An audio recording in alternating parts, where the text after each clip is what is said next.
YCP government land titling act పట్టుకొచ్చింది. ఇది మీరు చాలా జాగ్రత్తగా వినాలి ఈ మాట. మీ భవిష్యత్తు కూడా ఇది చాలా అవసరం.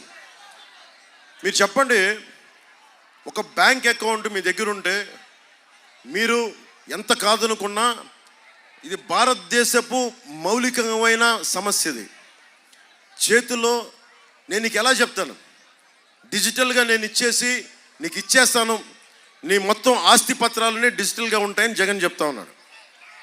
సరే, సంతోషం, టెక్నాలజీ మారిపోతుంది, అద్భుతం జరుగుతుంది అని. మరి మన డీటెయిల్స్ అన్నీ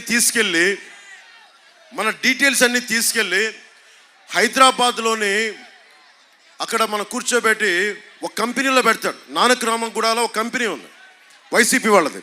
ఆ కంపెనీలో మీ ఆస్తి డీటెయిల్స్ అన్నీ పెడతాడు. ఇక్కడ మీకు ఉదాహరణకి ఇక్కడ ఒక ఆక్వా రైతు ఉన్నాడు. నీకు ఎన్ని చెరువులు ఉన్నాయి,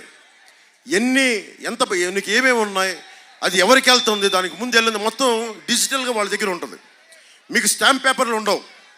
ఎవడన్నా సరే రేపు పొద్దున వచ్చి ఏ పులివెందల నుంచో జగన్ మనిషి వచ్చి ఇక్కడ వచ్చి ఈ స్థలం నాది అని కోర్టుకి మనకి సబ్ రిజిస్ట్రార్ ఆఫీస్లో పెట్టుకుంటే అది మీకు తెలియాలి. అది మీకు తెలియకపోతే, మీరు క్లెయిమ్ చేయకపోతే మీకు ఎప్పటికీ రాదు. అది వెళ్ళిపోయింది, మనకి ఓనర్షిప్ ట్రాన్స్ఫర్ అయిపోయింది.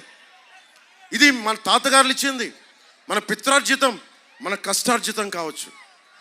ఇవన్నీ తీసేస్తున్నాడు జగన్. అంబేద్కర్ గారు ఒకటే చెప్తారు, నువ్వు ఎన్ని గొప్ప చట్టాలైనా చెయ్యి, ఎన్ని ఉన్నతమైన ప్రతిపాదనలు చట్టాలు చెయ్యి, పాలించేవాడి బుద్ధి వక్రంగా ఉంటే మనం ఏం చేయలేము. పాలించేవాడి జగన్ వక్రంగా ఉందా? సబబుగా ఉందో మీరు ఆలోచించండి.